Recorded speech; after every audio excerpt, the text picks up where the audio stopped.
When she left, the air in my apartment turned hollow. Her perfume still clung to the curtains. Her coffee mug sat on the table, lipstick faintly marking the rim, as if it had been abandoned mid-conversation. She didn't cry when she said goodbye. She smiled, and that smile was the sharpest blade I'd ever felt. "I need more, and you can't give it to me," she said. Not with anger, not with hate, just certainty. I stood there, hands trembling, watching the woman I once thought I'd grow old with walk out into the night, suitcase wheels dragging across the wet pavement. She was chasing her better life. I never begged her to stay, but the silence that followed was a war I fought alone. Months passed, the city kept breathing without her. I rebuilt myself from the wreckage she left behind, piece by steady piece, until I no longer recognized the man in the mirror. And then, one rain-soaked evening, I saw her again, the same woman who had left me standing in the ruins of us, but this time, she was the one looking at me like I was the life she had lost. She didn't know yet. She'd find out soon enough. I had already moved on, forever. The clock on the wall ticked louder than usual, each second stretching into eternity. Her suitcase leaned against the door like an unwelcome truth, the metal handle glinting in the dim light of our living room. It was the kind of sight you can't unsee, the physical proof that something you've been fearing has already begun. She didn't look at me when I walked in. Instead, she sat at the edge of the couch, fingers knotted together, shoulders pulled tight like she was holding herself from shaking. Outside, the city was quiet, but I could smell rain in the air, that heavy, electric scent that comes just before a storm. "I've been thinking," she began, her voice so steady it frightened me. Those 3 words had never sounded so final. She talked about dreams, about ambition, about the life she wanted, one with brighter lights, bigger chances, more than the walls of this apartment could hold. Every syllable felt like water slowly filling a glass I couldn't empty. My mouth was dry, yet I could taste bitterness coating my tongue, like the last sip of cold coffee left out too long. I searched her face for hesitation, for the smallest crack in her resolve. There was none. She wasn't angry, she wasn't even sad, she was simply certain. "I need more, and you can't give it to me," she said. The words landed softly, but they broke something in me all the same. I could have argued, I could have told her that love was enough, that we could build our dreams together, but the truth was written in her eyes. She had already left me in her heart, long before her body was ready to follow. My gaze drifted to the window. Raindrops had begun to trace their paths down the glass, blurring the streetlights into hazy smudges of gold. Somewhere down there, a taxi engine hummed in the distance. She stood, smoothing the folds of her coat like she was preparing for a meeting, not a goodbye. I wanted to hold her, to at least ask for one last moment where we could pretend, but my hands felt like they belonged to someone else, heavy, useless. When she gripped the handle of her suitcase, I heard the faintest scrape of the wheels against the floor, a sound that carved itself into my memory. At the door, she finally looked at me, not with regret, but with the kind of smile you give someone when you hope they'll be okay without you. It was the sharpest, most merciless kindness I'd ever seen. "Goodbye," she said simply. The door clicked shut. It wasn't just her leaving, it was the end of the man who waited for her to come home, the man who learned her coffee order by heart, the man who believed that love could be enough to keep 2 people standing in the same place. I didn't chase her, I didn't call after her. Instead, I stood in the stillness she left behind, watching the rain fall harder outside, until the blur on the window matched the blur in my eyes. Somewhere in that quiet, I realized something I wouldn't understand fully until much later. She wasn't walking toward her better life, she was walking out of mine. The morning after she left, sunlight crept into the apartment like an uninvited guest.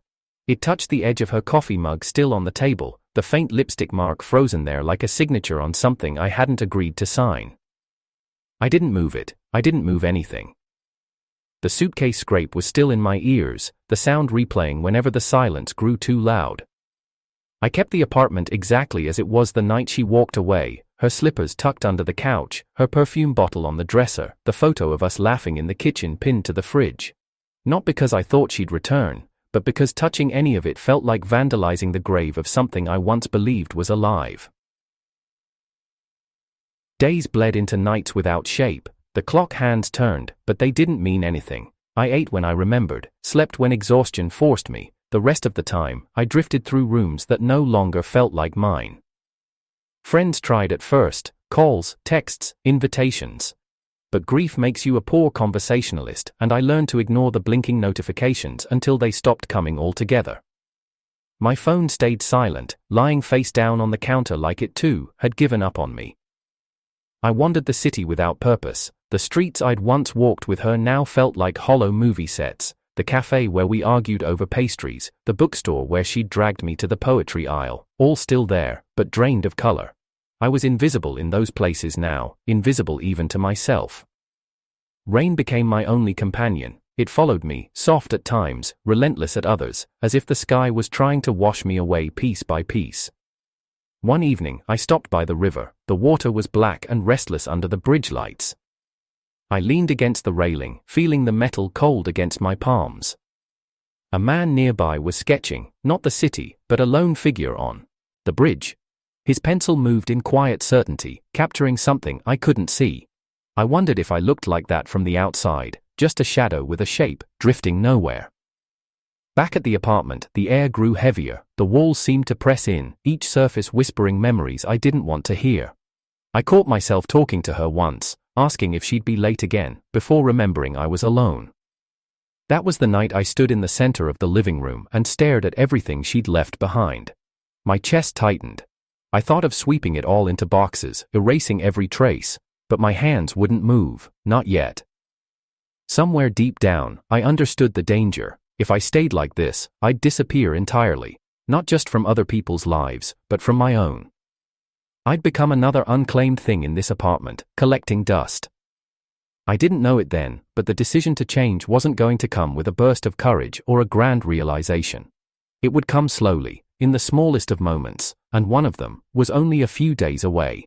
The first thing I threw away was her mug. It wasn't dramatic, no smashed porcelain, no shaking hands. I simply lifted it from the table, felt the faint ghost of her lipstick on the rim, and walked it to the trash. The clink it made against the empty bin sounded like a bell struck in a quiet church, small, final. I stood there longer than necessary, listening for an echo that didn't come. I started with corners after that. The frayed blanket she loved, folded and sealed in a box. The dried flowers she said looked romantic, even when dead, carried to the stairwell. I wiped the coffee table in steady circles until the wood revealed a lighter ring where her cup had lived, a pale moon that would take time to vanish. Everything I moved carved a tiny tunnel through the grief, like a spoon digging a path in winter snow. Next came the mirror. I shaved the beard she used to touch when she was sleepy, the razor whispering as it cut through months of neglect. Hair fell like quiet ash into the sink. I rinsed and looked up.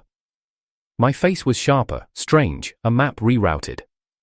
I didn't know if I liked it, but it felt like truth. When I pressed a towel to my jaw, heat bloomed, a shock of color on skin that had been gray for too long. I repainted the living room in a color the store called Dawn Shell. It looked almost white until light touched it, then it warmed, like breath on glass.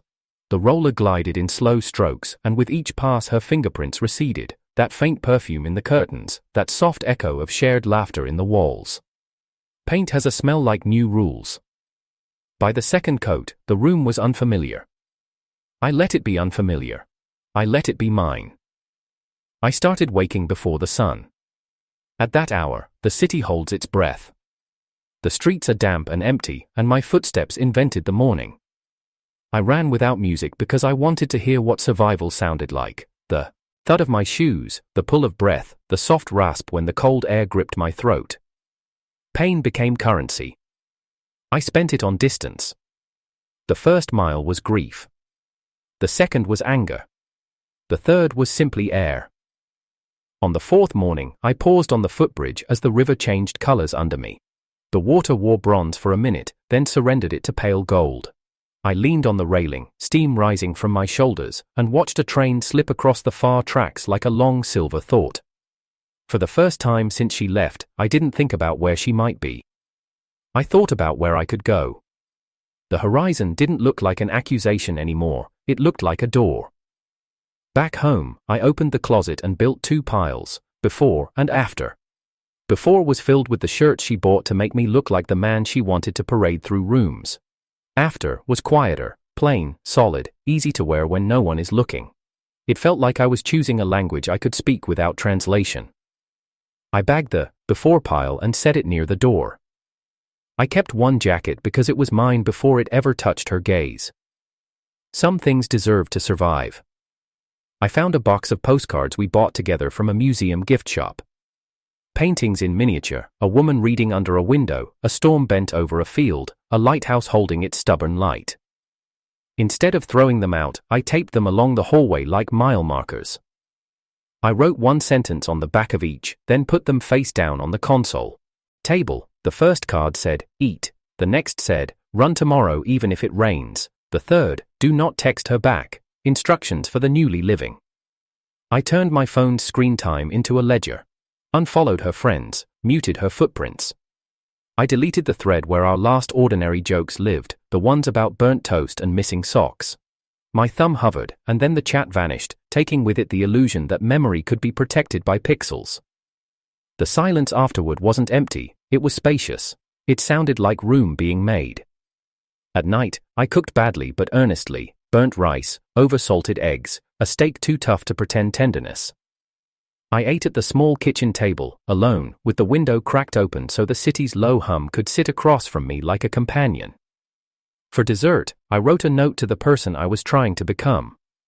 "I don't know you yet, but I'm trying." I slid the note into the pocket of the jacket I'd kept, a letter to be found on some future, better morning. The weather made its own arguments.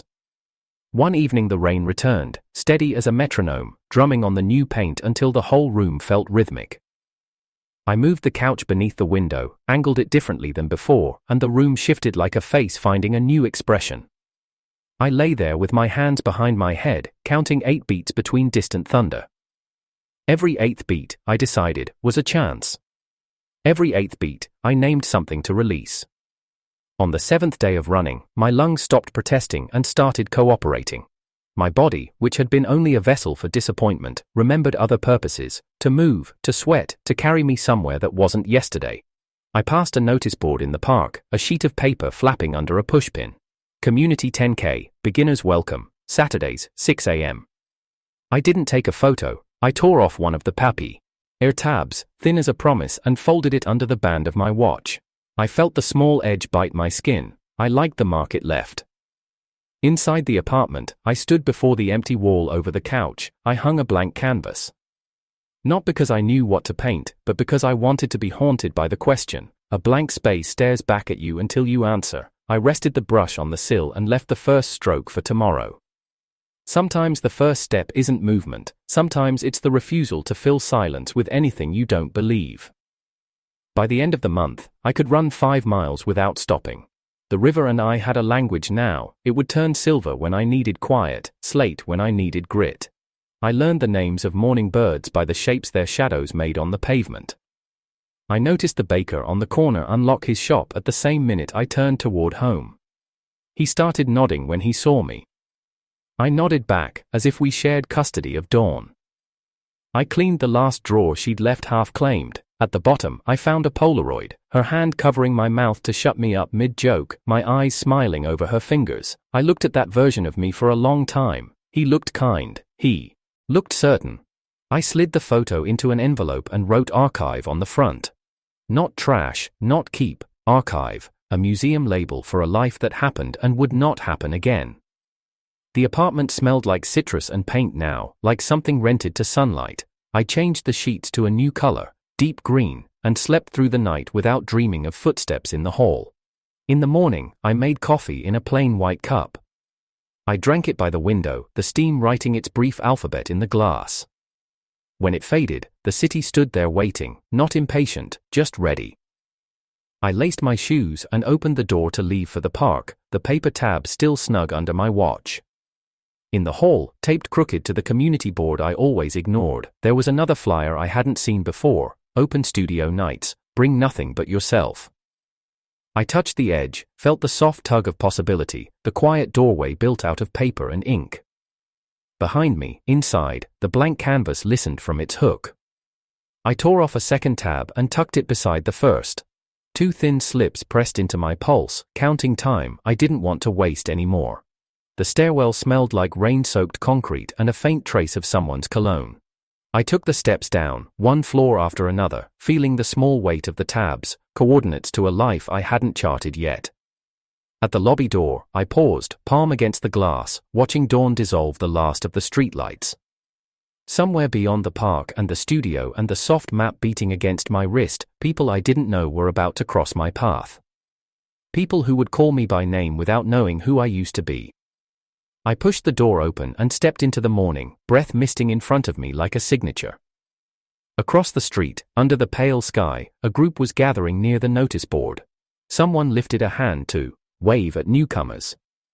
Another unrolled a canvas tote and took out a bundle of brushes.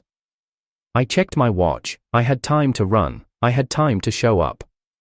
Between the river and the studio, I chose the longer route. The first step, it turns out, wasn't a step at all. It was opening the door, and on the other side of it, someone had already written my name on a list I hadn't known I needed to be on. Exigite.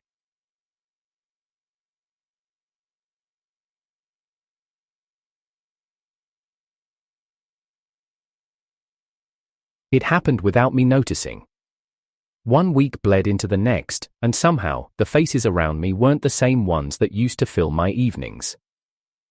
It began with work. A project that forced me into late hours, into shared tables with colleagues I'd only exchanged polite nods with before. We ordered takeout in cardboard boxes, swapping stories between spreadsheets. It wasn't friendship at first, just proximity, but proximity has a way of softening the edges between strangers. Then came the coffee shops. I started bringing my laptop there on weekends, not for the caffeine, but for the hum of life in the background. A barista with purple hair began remembering my order. A man with a sketchbook sometimes nodded from the corner.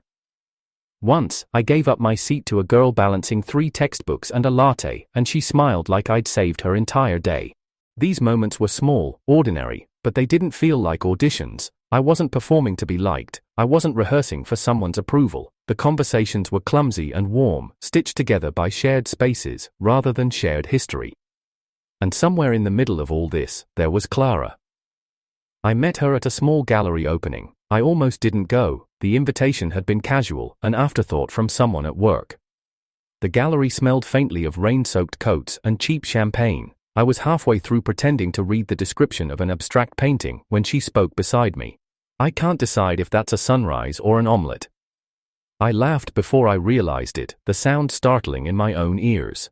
It had been months since laughter had escaped me without permission. Clara didn't smile like she was trying to impress me. She didn't tilt her head or wait for my approval of her joke. She just kept looking at the painting, her hands tucked loosely into the pockets of her coat. She had quiet eyes, the kind that didn't demand, only observed. There was a warmth in her presence that didn't rush to fill silences. We stood there for a while, making half-serious guesses about the artwork. Eventually, the conversation wandered to books, then to the fact that we both preferred sitting in corners when we read in public. We didn't exchange numbers that night. She didn't ask for mine, but a week later, I saw her again, this time in the coffee shop I'd started frequenting. She was at the corner table, sketching something in a notebook. She glanced up, recognized me, and gestured toward the empty chair. No words, just an invitation. Clara didn't try to fix me. She didn't hand me advice wrapped in sympathy. She didn't look at me like I was a puzzle with missing pieces. She simply stood beside me in moments, whether that was at a coffee table or walking slow, lie down the park path after work. With her, laughter came back like a hesitant guest, light, uncalculated, almost surprised at being welcome again. One afternoon, we sat by the river where I usually ran in the mornings. She tossed small stones into the water, each one sending rings across the surface. "You always throw them so far," I said. "It's not about distance," she replied, handing me a flat stone. "It's about watching the ripples." I flicked it into the water, and we both watched the circles widen until they faded. Something in me recognized the metaphor without needing it explained. Not everything needed to be hurled as far away as possible. Some things could be left close, to ripple out in their own time. Clara never asked about the woman before her. She didn't press. But sometimes, in the pauses between our words, I caught her looking at me like she could see the outline of where something had been removed. And instead of stepping into that empty space, she left it untouched. One evening, after a late coffee, we walked past a shop window. My reflection stood beside hers in the glass, two figures moving at the same pace, no one leading, no one following. I stopped for just a moment, realizing how different that felt from the past. She noticed my pause but didn't ask, she just waited until I started walking again. That night, lying in bed, I thought about how change had crept in without grand announcements, no dramatic turning point, just a series of small, unremarkable moments with people who saw me as I was, not as I used to be. And for the first time in a long while, the thought didn't scare me. It felt enough. We never said the words, no labels, no vows disguised as casual jokes, no late-night negotiations about what we were. Clara simply began appearing in the blank spaces of my days, the way morning light fills a room without asking permission. It felt less like a beginning and more like a quiet continuation of something that had been waiting for us both. On Tuesdays, she read on my couch while I cooked. She folded herself into the corner, legs tucked under a soft grey throw, hair pinned up with two careless clips that always seemed one shift away from falling. Her book would rest open against her knees, a lighthouse page flag marking where she'd left her eyes last. I learned her reading sounds, the near-silent inhale when a sentence surprised her, the faint exhale when a paragraph landed home. I seasoned the pan to those rhythms. Garlic and onions softened, steam lifting like speech I didn't need to say. We liked our silences, not the tense kind that sat like a third person at the table. The alive kind, where even the scrape of a spoon belonged. When I plated whatever I'd overreached at, pasta with too much lemon, soup that tried to be elegant and settled for honest, she set her book down and ate like the dish mattered, like my effort was a language we both understood. She never critiqued. If it needed salt, she reached for the shaker without ceremony and kept talking about the sentence that had startled her. That was the intimacy, not praise, not reassurance, but a shared table that never felt like a stage. Sometimes she'd wander over to the blank canvas I'd hung above the low shelf. It still held only two brushstrokes, one pale blue line that curved like a river, and one stubborn vertical of charcoal that refused to explain itself. She'd stand with her arms folded, head tipped, then glance at me with a soft, teasing question. Does the river cut the city or heal it? Say, depends on the day. She'd hum a note of agreement. We left it there. The painting didn't need answers yet, neither did we. On Thursdays, we walked the park without touching. Late light sifted through bare branches and the world thinned to essentials, sky, breath, gravel. Our conversation moved in long braids, work deadlines, a poem she couldn't shake, the smell of rain that never quite arrived. She had a way of noticing small mercies before I did, the dog that carried its leash in its mouth, the boy who surrendered his seat on the bench without being asked, the woman who caught her own scarf as the wind tried to steal it. Clara didn't interpret these moments, she trusted them to be enough. I found myself trusting them too. One afternoon, a wind came cold and sudden off the river. We ducked into a bakery and ordered tea, pressing our palms against paper cups until the heat made us hiss. She took my spare pen and wrote on her cup sleeve in small, slanted letters. There is a way to be held that does not touch the skin. She passed it to me, a smile twitching at the corner of her mouth, as if to say, yes, this. I kept the sleeve, slid it into the inside pocket of the jacket labeled after, and later tucked it behind the frame of a photograph I wasn't ready to display. The sleeve stayed, the photo didn't. Clara's warmth was unassuming. When I apologized, to the air more than to her, for how cautious I still was, she shook her head gently. You're not cautious, she said. You're listening. The idea startled me. For so long I'd performed my way through love, a man forever on, hitting marks, nailing scenes. With Clara, I could miss a line and the moment didn't collapse. The scene held, we held. There were small, ordinary rituals that slid into place. She'd bring an orange and place it on the counter as a joke tithe for dinner. I'd peel it carefully, the spiral of rind unbroken, then separate the segments so cleanly, the membranes shone like thin paper. She called them letters, and we ate them one silence at a time. Sometimes, after we washed dishes, she'd drift to my bookcase, read the spines with a fingertip, and choose something old to rescue. She returned them with pressed leaves as bookmarks, small autumns sandwiched between my pages. I found them days later, and felt returned to. Once, during open studio night, the flyer tab I'd torn living like a pulse under my watch, I painted while she read aloud to me and strangers. Something in the room made people soft-spoken. The smell of clay, the hush of bristles against canvas, the piano track someone had set too low to name. I made a third mark on the canvas, a thin arc of rust that connected the river to the vertical line without quite touching, and when she reached a line in the book that said, "We are moved not by certainty, but by proximity," I felt the truth ring down my arm. I didn't look up, I didn't need to, we were both there, near and enough. In those weeks, my apartment changed temperature. The paint warmed under sunlight, the couch learned her shape, my kitchen adopted an extra mug, plain white, no lipstick memory. She never left a sweater or a brush, she never occupied by accident. Her presence always felt chosen, then chosen again. When she left at night, she paused at the door, as if measuring whether the day had asked too much of either of us. "Good work today," she'd say, like life was a craft we were both learning. I slept deeper after those 4 words than I had with any promise before. Not everything was easy. There were days I reached for my phone out of old habit, seeking the familiar, aesthetic scroll through the life that had abandoned me. Clara noticed without naming it.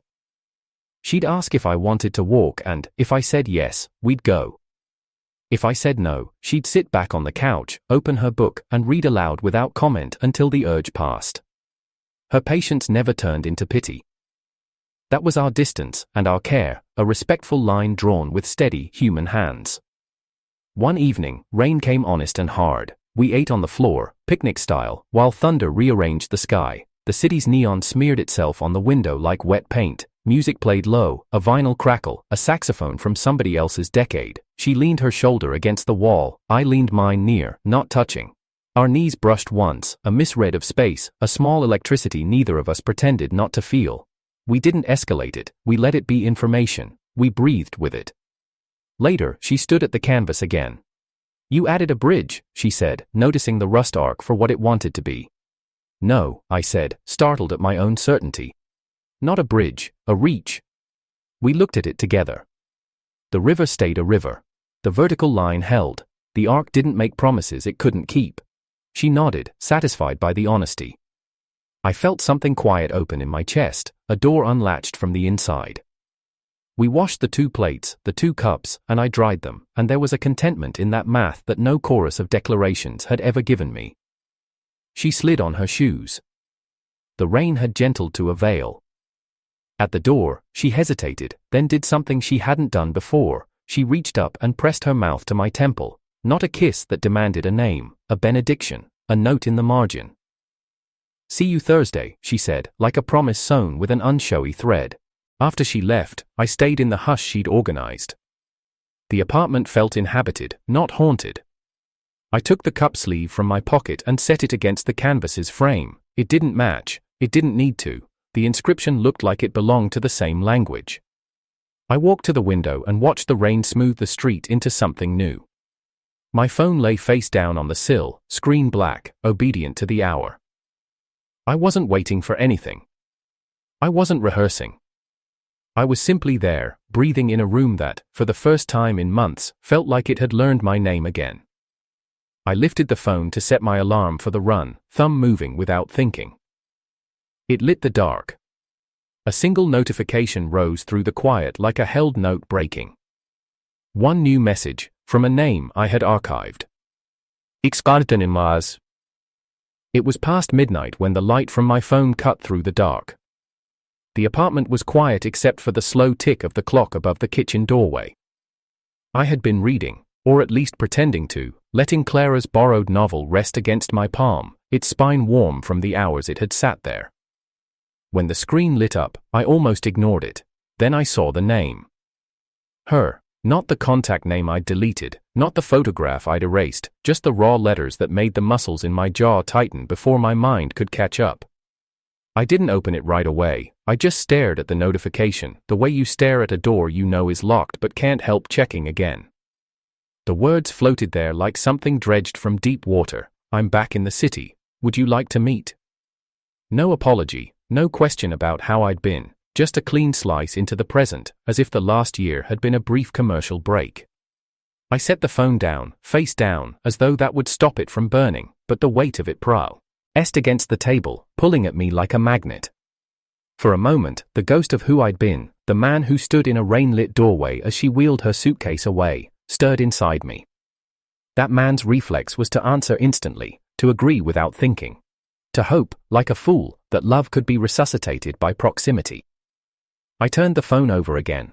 The glow from the screen painted my fingers pale. My thumb hovered over the keyboard and I felt the old muscle memory twitch, the rehearsed smile in words, the softness designed to make her stay. But I wasn't that man anymore. I looked around my apartment. The walls no longer carried her fingerprints. The kitchen smelled faintly of the tea Clara liked. On the couch, the grey throw she often wrapped around herself was folded neatly, still holding the shape of her last evening here. Outside, the city breathed its winter breath, fogging the glass. I traced a line through the condensation with my fingertip, a habit from another life, and stopped halfway, unwilling to complete the shape. My chest felt heavy, but it wasn't the weight of longing, it was the pressure of choice, of knowing that even if I replied, nothing she could say would change the fact that I had walked too far from the man she had left behind. The phone buzzed again, a second message. It's been too long, I'd like to explain. Explain? I almost laughed, a quiet, humorless exhale. There had been a time when those words would have made my pulse race, would have kept me awake until dawn rehearsing what I might say in return, but explanations are often just stories told to soothe the storyteller. I leaned back in my chair, eyes on the blank canvas across the room. The rust-colored arc I'd painted weeks ago seemed sharper now under the lamplight, the reach still suspended just shy of touching. That space between, that was me, that was where I had Lyra. Ned to breathe again. My fingers tightened around the phone one last time. I could answer, I could agree to meet, if only to hear her out. But the truth was, I didn't need her version of the past. I had lived my own. I locked the screen and set the phone on the windowsill. Outside, the streetlight caught in the slow drift of falling snow. Each flake vanished as it touched the pavement, absorbed without ceremony. The world didn't pause for their arrival, and it wouldn't pause for hers. In the stillness, I realized the most dangerous thing about her message wasn't that she had reached out, it was that part of me had expected she eventually would, and now she has. I stood there for a while, watching the snow, until the phone's screen dimmed completely. My reflection returned in the glass, faint and unfamiliar. The man in the window didn't flinch at the sound of her name, he didn't brace himself for the click of her suitcase wheels. He simply turned away. The phone remained unanswered, but her words stayed, glowing quietly in the dark, like a lit match waiting for someone to decide whether to cup it, or let it burn out on its own. And I wasn't sure yet which one I would choose.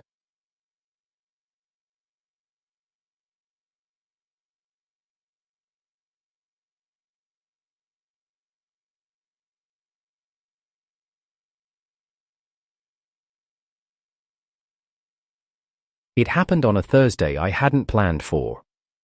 The sky had been bruising since morning, clouds heavy with a promise they were too impatient to keep. By late afternoon, the city was drowning in the kind of rain that flattens even the most stubborn umbrellas. I was heading home from the market, collar up, plastic bag swinging from my hand, when fate, or cruelty, made its move. There she was. Standing at the edge of the crosswalk, head tilted slightly, as if she could command the rain to pause for her. Her hair was damp, clinging in loose waves to her cheeks. A designer coat hugged her frame, darkened at the seams from the downpour, the kind of coat that cost more than a month's rent but was never meant to endure weather like this. She turned her head, and our eyes met. For a breath, the street seemed to hush. Cars still passed, rain still drummed against the asphalt, but everything else was pulled into the vacuum of that glance. She smiled at me, not the polite smile you give an acquaintance, but the kind that pretends nothing's broken, nothing's been lost. The smile of a sentence cut short, waiting to be finished. But my chest didn't ache, not the way it once would have. Instead, there was a strange stillness. I didn't feel the sharp pull of memory, or the heat of questions I'd been too afraid to ask. I only saw someone who had once mattered, in a way that felt very far from now. The light changed, and she stepped off the curb. I stayed still, letting her come toward me. The rain made her movements slower, deliberate. Drops slid from the ends of her hair, beading on her lashes before falling. When she stopped in front of me, the scent of her perfume reached me, the same one she'd worn the last night we'd shared a home. "You look," she began, her voice catching on the edge of the word. She didn't finish it. I shifted the bag in my hand, my fingers brushing against the warmth of the bread inside. The heat felt more real than her presence. "You're back," I said, and even I was surprised at how flat it sounded. "I wanted to reach out," she said, glancing away for a moment, as if embarrassed. "I sent you a message. I saw it." Silence swelled between us, thick as the air before a storm breaks. Around us, people hurried past, their umbrellas tilting in the wind, the world impatient with our reunion. She studied my face, searching for a clue, a crack. "I thought maybe we could talk," she said. "Catch up." There was a time when those words would have been a lifeline, a time when I would have grabbed hold, even if it meant being dragged under. But now, they felt like a question posed to the wrong person. "We're already caught up," I said quietly. "You're here, I'm here. That's the story." Her mouth parted slightly, as though to protest, but no sound came. A drop of rain rolled from her jawline down to the corner of her lip, clinging there for a moment before it fell. The traffic light turned red again, and a car's tires hissed through a deep puddle, spraying a fan of water across the street. Neither of us moved. I thought about the night she left, the way the rain had traced the same silver lines down the window then. Back then, it had felt like the weather was mourning with me. Now, it felt indifferent, as it should. She reached out, fingertips brushing the sleeve of my coat. It was the lightest touch, but my body didn't lean toward it. Instead, I stepped back, letting the space open again. Her smile faltered. "You've changed." "I had to," I said. For a moment, the sound of rain filled everything. I could see her trying to decide whether to push, to ask, to insist on something more. But in the end, she only nodded, a movement so small it could have been mistaken for a shiver. I turned to leave, the bag of bread warm against my palm, the weight of it grounding me in the present. The rain kept falling, drumming a rhythm I no longer mistook for longing. When I reached the corner, I glanced back once. She was still standing there, coat clinging to her frame, watching me go, but the distance between us now was more than the space of a crosswalk. It was an ocean, and I had no desire to swim. I kept walking, the rain followed, but it didn't touch me the same way it used to. She didn't waste time after our encounter in the rain. The next morning, a message waited on my phone. "Dinner, just to catch up." It wasn't a question so much as a statement, the kind people make when they've already decided the answer for you. For a moment, I considered ignoring it, but curiosity, that stubborn, unkillable thing, whispered that maybe there was value in seeing her under softer light, with no umbrellas, no traffic, no excuses. So I said yes.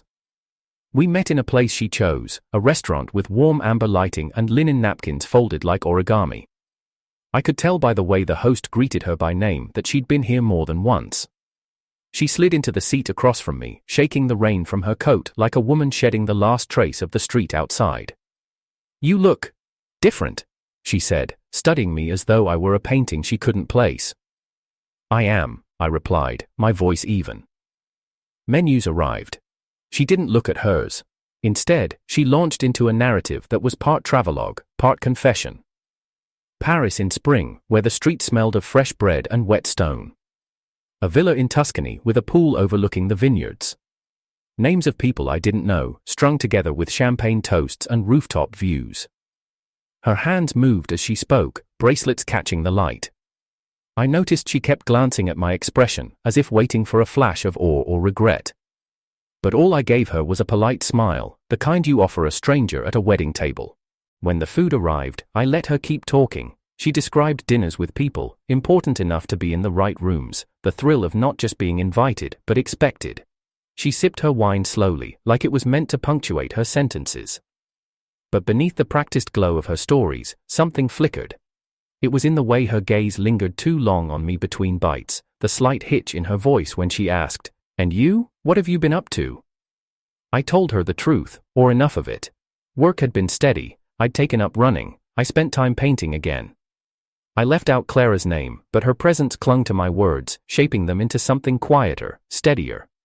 She leaned back, eyes narrowing just slightly. "You seem calm," she said, as if calm were an accusation. I am, I said again. The corner of her mouth twitched, almost imperceptibly. She reached for her wine but didn't drink, letting her fingers linger on the stem of the glass. I remember when you weren't. When you couldn't sit still without checking your phone. When you needed to know where I was, what I was doing. That was before, I said softly. A shadow crossed her face, envy, maybe, or the sharp awareness that she was no longer the axis around which my world spun. The server came to clear our plates, and for a moment, the two of us sat in the lull, surrounded by the hum of other conversations. Her eyes dropped to my hands resting on the table. You don't wear your watch anymore, she said. I don't need it, I answered. I stopped counting the hours. Her laugh was low, almost forced. I see. She took a final sip of wine, but her gaze stayed on me, as though she was trying to reconcile the man in front of her with the one she had left behind. When dessert menus arrived, she waved hers away and folded her arms on the table. We should do this again, she said. Not a suggestion, an other quiet attempt to plant herself back in my life. I didn't promise anything, I didn't need to. The space between us was already telling her what I wouldn't say. Outside, the rain had stopped, leaving the pavement slick and bright under the streetlights. She fell into step beside me, her heels tapping a rhythm that used to sync with mine. Now it sounded like a song I'd forgotten the words to. At the corner, she turned to me. I'm glad we did this, she said. I'm glad you think so, I replied, and the calm in my smile, the one she couldn't quite name, stayed exactly where it was. I watched her walk away, the glint of her coat buttons catching the light before she disappeared into the blur of the city. And for the first time, I realized it wasn't just her that had changed things, it was me, and she had noticed. Halfway through the evening, I stopped listening for meaning in her words. It wasn't that the restaurant was too loud or that the clink of glasses and soft hum of conversation drowned her out, it was that something had clicked into place in my mind, a truth so sharp it cut through every sentence she spoke. She hadn't come back for closure. She hadn't returned to make peace with what happened, to say the words she couldn't say that night. She left with her suitcase wheels cutting across wet pavement. She was here because her better life had cracked, and she thought I would still be where she left me. Waiting. Preserved like a photograph in a dusty frame. She still believed I was the man frozen in that apartment, breathing in the smell of her perfume left in the curtains, staring at the dent her slippers had made in the rug. I let her talk. She spoke of changes and lessons learned, but her voice slipped whenever she mentioned the life she had built. Her job had lost its shine, the people she'd surrounded herself with had drifted or revealed themselves as hollow. The man she'd left me for, though she never named him, was gone from the picture. She described her days in careful strokes, but every so often, the brush caught on the canvas and the truth bled through. When she leaned forward, her eyes searching mine for that old flicker of devotion, I gave her nothing but stillness. And I think that's when I saw it, the faint crease between her brows, the realization that the man across from her wasn't the same one who would have sold his own skin just to keep her warm. I'd shed him like a too tight coat. She laughed at something she said, her hand brushing the stem of her wine glass, bracelets chiming softly. It was a sound I used to chase, one that had once been my proof that I mattered. Tonight it rang differently, a bell struck in an empty hall, pretty but meaningless. The more she spoke, the more the air between us solidified into something unmovable. She didn't see me as I was now. She was speaking to a ghost. And in her mind, if she said the right things, smiled the right way, maybe I'd step back into the role I used to play. But I wasn't auditioning anymore. The server came to clear our plates, and her eyes stayed fixed on me, like she was measuring the distance. You've been quiet, she said, tilting her head. I've been listening, I replied. Her lips curved faintly. And what have you heard? That you still think I'm waiting, I said, voice calm. Her smile wavered. For a second, I thought she might deny it. Instead, she leaned back, her gaze dipping to her hands. I thought maybe we could start over. I let the silence answer for me. She filled it quickly, shifting in her seat. We were good together, she tried again, her tone dipping into the past like it was a place we could return to with the right ticket.